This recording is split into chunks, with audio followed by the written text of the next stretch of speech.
Magandang hapon sa inyong lahat. Mike Padua here, and ito po ang ating special coverage ng bagyong si Ulysses with international name VAMCO na yung araw po ng Miyerkules, ika-11 ng buwan ng Nobyembre, at itong Tagalog version ay brought to you by Typhoon 2000. Kasalukuyan na yun ay dumadaan po, napakalapit po sa city natin dito sa Naga, ang bagyong si Ulysses. Sa ngayon sa labas ay pumapalo na yun ng 60 to 100 at pwedeng lumampas pa po dahil po medyo nagdidig down ang track ng bagyong si Ulysses sa nakalipas na 3 oras. Dito yung satellite animation kaninang umaga hanggang kaninang 2 p.m. At nakita po natin, although nag-west siya, medyo gusto niyang bumaba sa may Camarines Norte based sa ating bagong animation ng satellite. So focus tayo na yon sa galaw na yun ng bagyo. So ito yung ating zoom in satellite animation mula sa windy.com. Kita po natin, nagpo-form po yung kanyang eye. Ang hangin niya na yun, nasa 140 na po. Gustiness up to 165.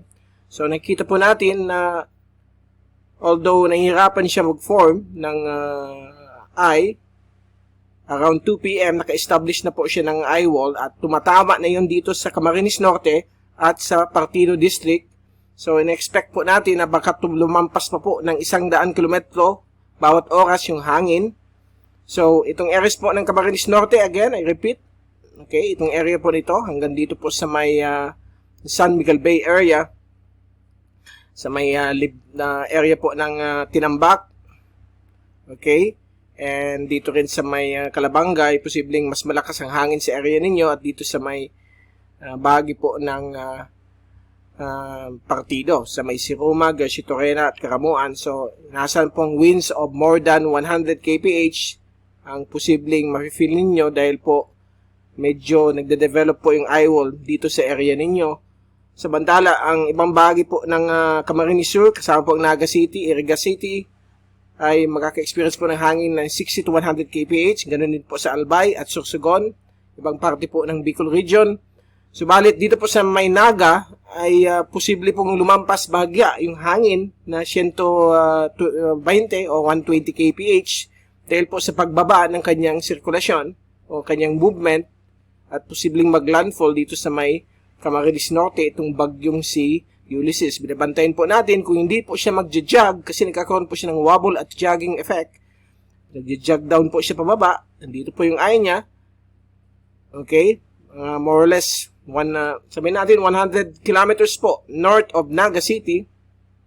Kaya medyo lumalakas po ang hangin natin dito sa area natin. So, antabayan po natin for the next few hours. Mamayang gabi, babalik tayo sa ating update kung ano nangyari po sa galaw ng bagyong ito. At sa ating Facebook page, mrtyphoon.com. Subaybay po kayo sa latest ng bagyo. Meron po kayong internet pa. At medyo, this is bad news po sa atin kasi medyo nagbababa po ang kanyang tracking sa latest na yon. Bukas naman po, early morning hanggang tanghali, inasahan po, nadaan po yan ng Metro Manila. At malapit na bahagi po ng Kamaynilaan, if ever umakyat siya sa may Central Luzon, sa may Pampanga, Nueva Ecija, Zambales, dahil po sa bagyong ito. At yan po ang inaasahan natin. Medyo malaki po siya, nasa 900 kilometers po ang kanyang diameter ng ulan. Yung kanyang wind area ay pumapalo po ng umaabot. Yung 55 kph na wind, umaabot po ng 700 kilometers yung kanyang diameter. So, just imagine. So, ito po yung ating radar galing sa windy.com, kondisyon pag-asa. So, tingnan niyo ito, umpisang 2 p.m. hanggang 3 p.m. ay medyo gusto niya mag-southwest jog patungo dito po sa area po ng Cam Norte. Okay, ito po yung area ng Cam Norte, Jose Panganiban, Daet, Kapalonga rin dito, at itong Paracale. So, ito pong may mapupulang ito po ang part ng eye wall niya ay tumatama na po na yon sa may area po ng Cam Norte. So, kanina nandito siya sa may taas. Pero na yun, biglang bumaba at naapektuhan rin po ang areas po ng Siruma at ang bahagi po ng Garcia Torena. Ang buong area po ng Garcia Torena at ito rin sa may malapit po sa Caramuan. So, medyo yung pinakadulo ng Siruma pumapasok po sa southern eye ng bagyo. Okay? So, ang winds natin pwedeng lumampas po ng 100 kph dito sa areas na ito at hindi po makakasave po ang Naga dahil medyo pagbaba niya, siyempre mag-extend din yung wind niya. yung 60 to 100, pwedeng umabot po ng more than 100. So mag-ingat po tayo, mag-pray tayo na sana itong bagyong ito ay bigla na po west, northwest, kasi yan po ang forecast. Pero kung hindi, delikado po ang Dait Camarines Norte with a truck going this way. Okay, so abangan po natin ang update mamaya. At babalik tayo. So yan po ang tracking kanina, mukhang magbabago na po yan. Ito rin yung tracking natin, kasunod sa mga multi-model, but kasabay sa mga Asian trucks. But sa latest na yun, ay medyo dito po siya dumadaan. Nagawa po tayong line. So, gumaganito na yun ang direction ng bagyo. So, delikado po na baka tamaan po ang Dait. Actually, itong areas na ito ay nasa hangin na po na more than 100 kilometers per hour. So, ang Naga bukang aabutin po ng more than 100 kph. So, mag-ingat po. Ang wind po nito pwedeng mag-persist hanggang mamayang 8 p.m. o 10 p.m. So, mag-ingat po. At also sa mga ulan at storm surge, dito po sa mga coastal areas po ng Camarines Sur at Camarines Norte, pwedeng umabot po yan ng 1 to 3 meters. So, yan po yung mga possible storm surge. At mag-ingat lang po dahil po grabe po ulan na dala itong system na ito, lalo na mamayang later on, hanggang gabi. So, hindi pa po tayo nakakalampas sa storm na ito. Dumadaan pa lang po sa may north of Naga at medyo bumagal yung kanyang takbo base po sa nakikita natin na yun. Anyway, we'll keep you updated sa ating mga Facebook page at website sa latest sa bagyong ito. At kung nasa Naga po kayo, Camarines Sur, makinig po kayo sa mga radio stations like KMFM 100.7, OKFM 97.5, at sa iba pang mga local radio stations na kumukuha ng ating updates. Magbibigay po tayo ng updates, blow by blow account ng bagyong ito. So with that, magpapaalam muna tayo na medyo lumalakas ang hangin. Papakita muna natin sa inyo yung video kanina, 2 o'clock. Ito po yung kanina. 2 p.m. and we are on the southern part of the inner rain bands. As you can see, strong winds of 60 to 100 kilometers per hour is being felt right now here in Naga City. And the storm is at its closest approach from Naga, 115 kilometers to the north. And it's now being some gusty winds here in the city.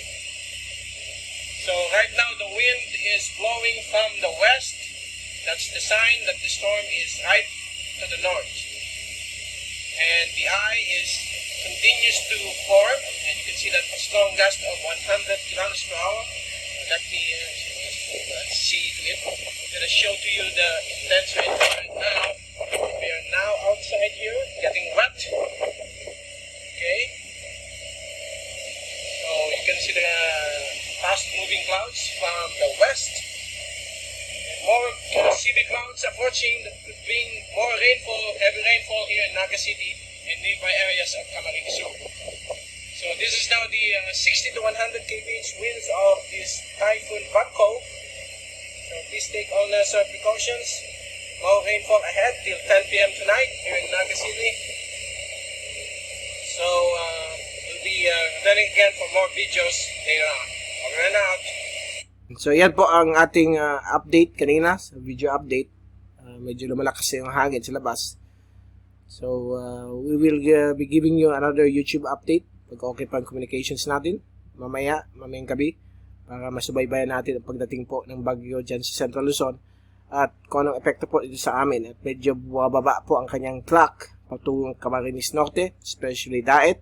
Yung eyewall po ay tumatama na sa area po ng Camarines Norte at sa Partido District ng Camarines Sur, at pumapasok na rin po sa may San Miguel Bay, sa may Calabanga, Tinambak area. Okay? So mag-ingat po tayo. Please take all necessary precautions at abangan po ang mga latest po sa ating sa bagyong at abangan po ang mga latest natin sa bagyong si Ulysses. So mula sa Typhoon 2000, this was Mike Padua. Good afternoon sa inyo. Magandang hapon sa inyo lahat at mag-pray po tayo. Sana hindi na po tumuloy itong bagyo. Mag-pray po tayo. Lahat tayo ay nasa good condition. At God bless po sa inyong lahat. Maraming salamat po.